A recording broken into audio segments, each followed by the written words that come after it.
Olá, meu nome é Eduardo e no vídeo de hoje a gente vai falar de uma das minhas músicas favoritas de todos os tempos, State of Love and Trust, do Pearl Jam.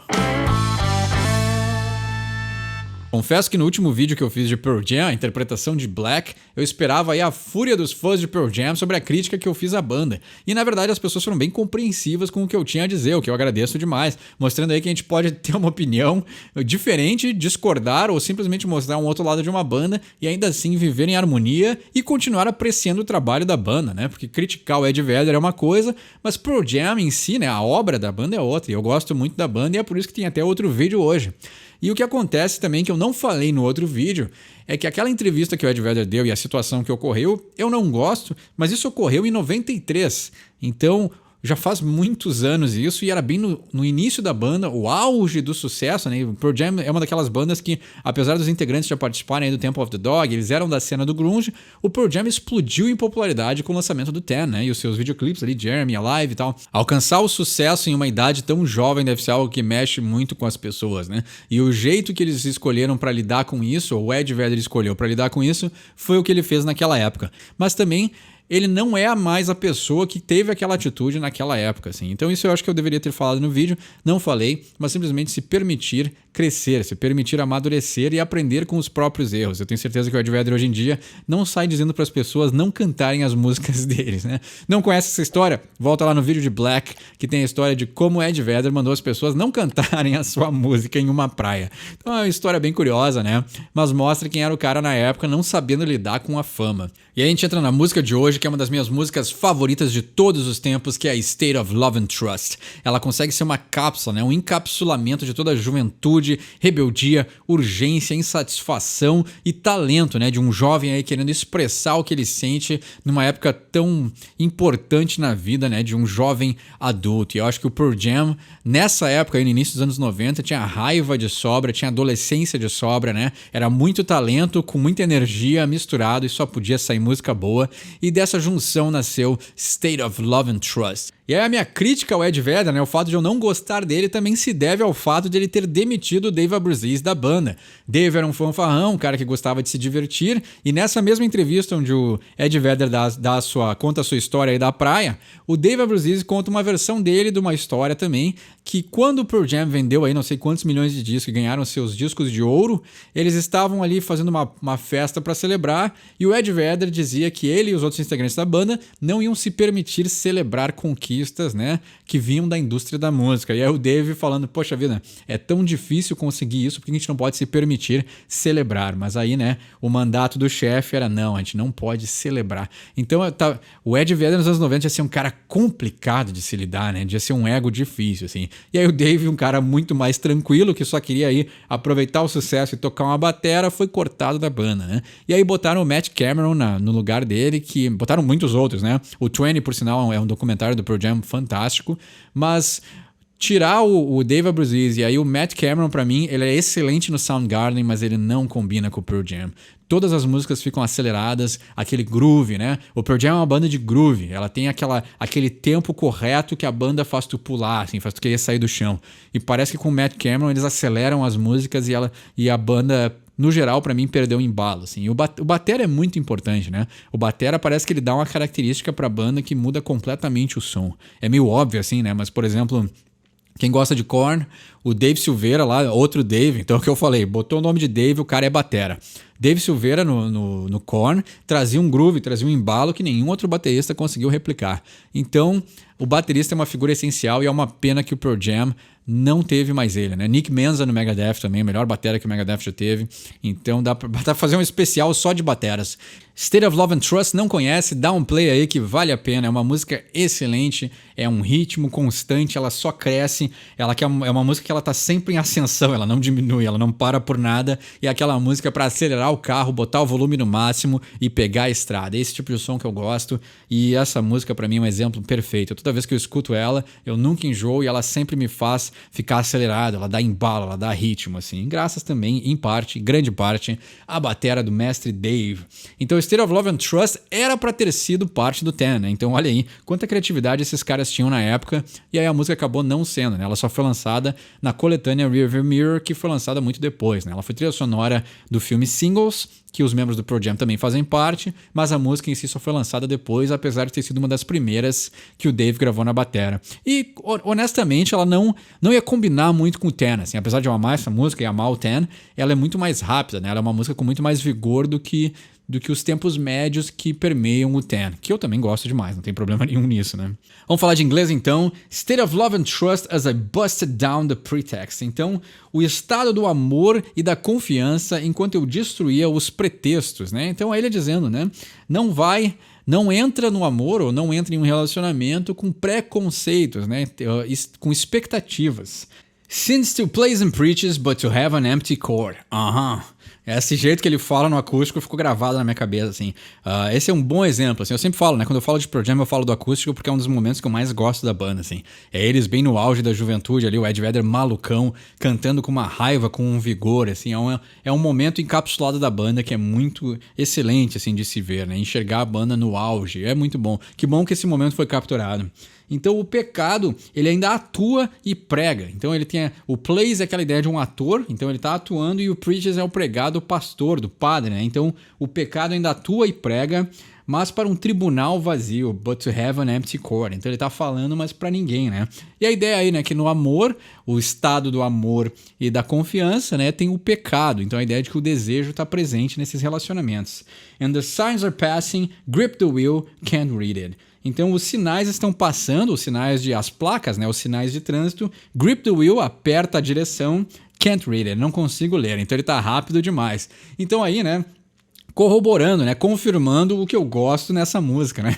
Quando eu escuto esse som e estou dirigindo, eu dirijo mais rápido e os sinais estão passando rápido demais, né? E aí a ideia dos sinais de trânsito, ou os sinais estão passando, significa também que ele não está enxergando os sinais que estão vindo. Então tem um duplo sentido nessa palavra, né? Então ele está apaixonado e não está vendo os sinais que estão passando por ele, porque ele está rápido demais, ele está afobado nesse relacionamento. Sacrifice receiving that smell that's on my hands, yeah.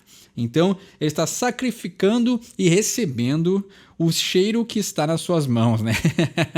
Engraçado, né? O Ed Vedder em mãos, né? Na Black ele fala que as mãos dele são amargas e agora ele está recebendo o sacrifício, que é o cheiro que está em suas mãos, né? O cheiro nas mãos pode ter uma conotação sexual também, né? Mas de toda essa parte de relacionamento, o pecado, né? O amor e a confiança, então o cheiro nas mãos faz sentido, né? Não preciso explicar o que é. And I listen for the voice inside my head, nothing, I'll do this one myself. E eu escuto pela voz que está na minha cabeça, nada. Eu faço esse sozinho, né? Eu faço esse eu mesmo vou fazer isso. Então quer dizer, ele está esperando um sinal divino, ou as vozes que permeiam a cabeça dele dizerem alguma coisa, mas nesse momento elas não dizem nada e ele diz, nothing, I'll do this one myself. Esse refrão é demais. Gosto muito dessa música. E aí então, quer dizer, já que ele não escutou nada das vozes, não recebeu nenhum sinal divino, talvez até porque ele está rápido demais e não está enxergando os sinais, ele diz, então tá, eu vou fazer eu mesmo. Lay her down as priest does, should the Lord be accounting. Então, faz ela se deitar como o padre faz. Olha só, estranha essa frase aqui, né? Mas isso é os anos 90, então a gente também tem muitos casos aí nos anos 90, né? Não preciso falar o que é, né? Mas fazer ela se deitar como um padre faz, como um sacerdote, já dá a entender o que é, né? Should the Lord be accounting? Será que o Lord, né? Será que o Senhor está se dando conta do que está acontecendo, né? Será que ele está acompanhando? Será que ele está verificando, né? O accounting é a ideia de contador, né? De contar, traduzindo literalmente, mas na verdade será que alguém está notando o que está acontecendo? Will be in my honor, make it pain, painfully quick. Vai ser em minha honra, faça doer, dolorosamente rápido. Então, é curioso, né? Me remete a uma ideia de tirar uma virgindade, hein, né? Então, rapidamente, a dor, né? Faz ela deitar, mas aí com a ideia do padre. Então, pode até ser um sexo forçado aí, né? Então, é curiosa essa escolha. Mas o Ed Vedder é um cara que gosta também de letras controversas, e ainda mais nos anos 90, né? Então, ele puxa a briga com algumas entidades aí, não é nada fora do comum, né? Então, faz ela deitar como um sacerdote. Será que o Senhor está olhando isso, né? Será que ele está observando isso, né? Vai ser em minha honra a dor, né? Curioso, né? Curiosa essa escolha, mas Ed Vedder puxando briga, nada fora do normal, ainda mais nos anos 90. Promises are whispered in the age of darkness. Want to be enlightened like I want to be told the end. Então as promessas são sussurradas na era da escuridão. Eu gosto muito dessa frase, assim, é fantástica, né? Pura poesia. Grande Ed Vedder, não dá pra reclamar do cara, né? Não dá pra ficar bravo com o cara também, né? Ele era chato nos anos 90, mas não dá pra reclamar, né? Want to be enlightened like I want to be told the end. Então eu quero ser esclarecido, né? O enlightened é tipo assim, ser iluminado, mas com esse tom de esclarecimento. Então eu quero ser esclarecido like I want to be told the end. Como eu quero ser dito o fim, né? Como eu quero que me digam sobre o final. Então talvez aí o final dos dias, né? O final dos tempos. Então ele quer ter esse esclarecimento do todo. Uma letra bem enigmática também, né? Dá para ter várias interpretações sobre ela. Agora esse próximo refrão me remete muito a Kurt Cobain, mas na verdade essa música foi escrita antes, muito antes do final da vida dele, então provavelmente não foi pra ele, claro. Mas como os anos 90 era uma era muito escura, né, uma era de muita depressão, toda aquela felicidade dos anos 90 foi lavada, né, que nem Black, a letra de Black, né, foi lavada de preto a felicidade dos anos 80. Então todas aquelas festas, os excessos foram pintados de preto pela depressão dos anos 90. Então agora aqui a gente entra na parte mais depressiva dessa letra e que relata muito bem o que a juventude estava sentindo naquela época e também remete ao Kurt Cobain sem fazer uma ligação direta, porque como eu falei, essa letra foi escrita antes, né? And the barrel shakes aimed directly at my head. E aí o barril, né? O barrel é o cano da arma, ele está tremendo quando está mirado diretamente à minha cabeça. Oh, help me from myself. Então me ajude, me socorra de mim mesmo. Então é um pedido de ajuda, na verdade. And I listen from both sides of a friend. Nothing, I'll do this one myself. Então, e eu escuto pelos dois lados de um amigo. Nada, eu vou fazer esse por mim mesmo, né? Eu vou fazer eu mesmo. Então talvez os dois lados de um amigo pode ser o diabinho e o anjinho falando no ombro dele, né? Ou ele esperando aí uma palavra de alguém que possa dizer para ele, olha, não faz isso, ou alguém que diga, olha, faz isso porque acabou também, né? Então, ele esperando alguma voz, novamente, esperando algum sinal e nada vem. Então é curioso, assim, né? Ele misturando relacionamentos no início da música com a ideia depois aqui de encerrar a vida, né? Então tem um contraste bem forte, na verdade. E o Ten é um disco com letras fortes, então essa música aqui também não ficaria muito estranha se estivesse no meio das outras. Mas eu acho que como ela tem muito embalo, é uma música muito rápida e com muito vigor, ela não se encaixa muito bem com o resto dos sons do Ten. E aí na ponte do som ele diz Hey na na na na, hey that's something, wanna back it away. Então ele diz hey. E aí essa ideia também, né, aí no ao vivo assim, ele tá muito louco cantando essa parte. E ele tá com cheio de raiva, assim, é muito engraçado, assim. Não é nem engraçado, assim, é curioso de ver o quanto ele consegue focalizar, né, dedicar a raiva dele pra cantar essa música, assim. Tu vê que ele tá rangendo os dentes cantando essa parte, assim. E aí ele diz, hey, that's something. Hey, isso pelo menos é alguma coisa. Wanna back it away. Então quer voltar? Volta para trás, né? Back it away, assim, retrocede, né? Então volta para trás, né? Desiste, né? Deixa essa arma aí. Então, na verdade, já que ninguém veio salvar ele salva ele mesmo. Então, talvez aí, de toda a parte triste que tem essa música, veio aí um tom positivo. E aí ele diz, né, no último refrão, And I listen for the voice inside my head, nothing, I'll do this one myself. Então eu escuto pela voz na minha cabeça, mas nada vem, então eu vou fazer eu mesmo. Oh, and the bear waits, trigger shakes, aim right at my head, won't you help me from myself. Então ele dá uma pequena diferença do último refrão, mas vale a pena interpretar, né?